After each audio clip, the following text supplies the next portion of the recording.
it almost seems tiresome when you hear Christians cite Isaiah 53 as their ace in the hole argument, when it's clearly taken out of context. The Jewish people are called a servant in the singular all over the book of Isaiah. So they're really cherry picking, like you mentioned before.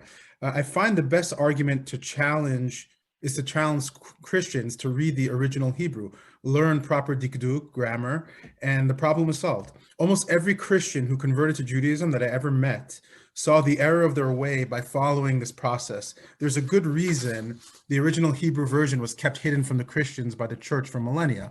So Jews, however, are referred to as the people of the book. Our value system has always been based in literacy and education, with the Torah as our driving force.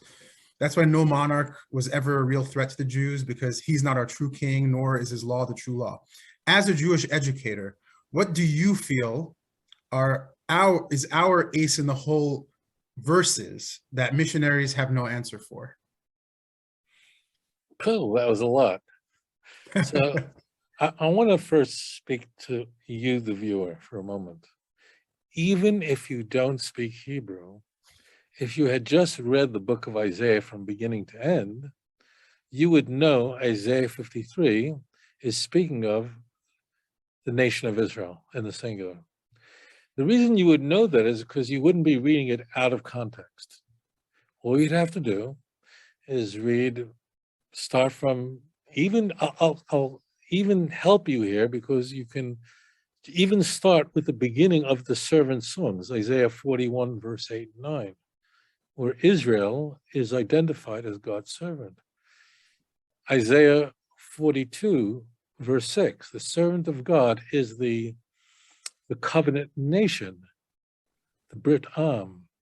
43, verse 10 and 11, even if you had a King James version, all you'd have to do is read 43, verse 10, and read, "You are my witnesses, declares the Lord, and my servant whom I have chosen." You would discover that the servant are witnesses in the plural. Even the King James doesn't tamper with that. So I'm giving you a way out of this, even though you haven't brushed up on your Hebrew yet. You would go to Isaiah 44, verse 1, and find out that the servant, Jacob, is Israel. You'd see the same thing in 44, verse 1, 44, verse 21. You would see the same thing in 45, verse 4. You would find the same thing in Isaiah 48, verse 20 and 21. You would find the exact same thing in Isaiah 49, verse 3. So I have relief for you, the viewer, who not yet erudite in the Hebrew language, and you don't feel like taking my word for it. That's all right. Open up the biggest Christy Bible you can find, with the biggest cross on it you can find. I don't care. You'll find that in the Christian Bibles. So what the church has done to its parishioners is deprive them, as you said, of the Hebrew language.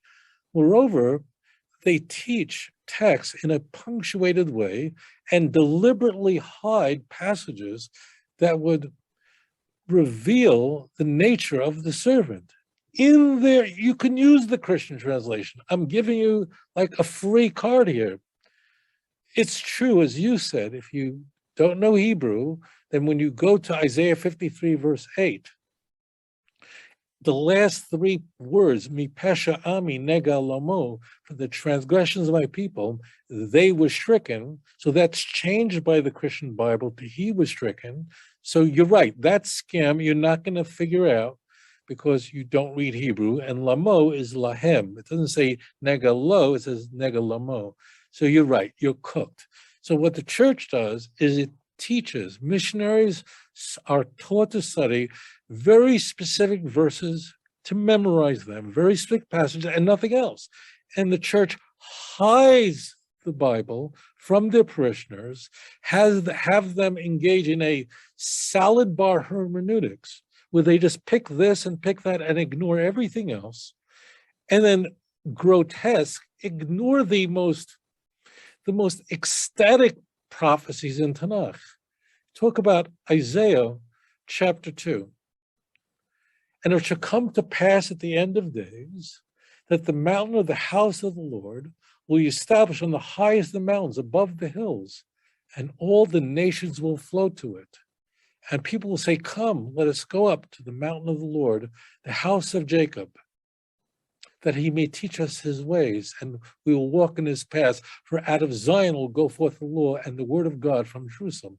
Verse 4, V'yoichiach, this is the Mashiach himself, he will judge among the people. He will decide disputes among the nations. They will beat the swords into plowshares and the spears into pruning hooks. Lo yisa goyel goy cherv, lo yilmudu oid milchama. Nation will not lift up sword against nation, neither will they learn of war anymore. You know how famous those words are? That's the epic messianic prophecy in Tanakh. That prophecy is so well known that our good friends in the United Nations are smart enough to put that prophecy up on First Avenue and 42nd on 2nd Street on the northeast corner, right opposite the United Nations, called the Isaiah Wall. Do you know that those words never made it into the New Testament? Do you know there's not one place in the entire Christian Bible with those epic words, that eternal oracle is quoted, because Jesus didn't do any of that? He didn't bring about the redemption of the world, where all the nations will speak in a pure speech, where the knowledge of God will cover the world as the water covers the sea, bring about the building of a temple, bring about peace on earth. Did none of those things. What he did was trigger a religion that would bring about such blood, such transition from people who had a benign understanding of the Jews to people who would despise us.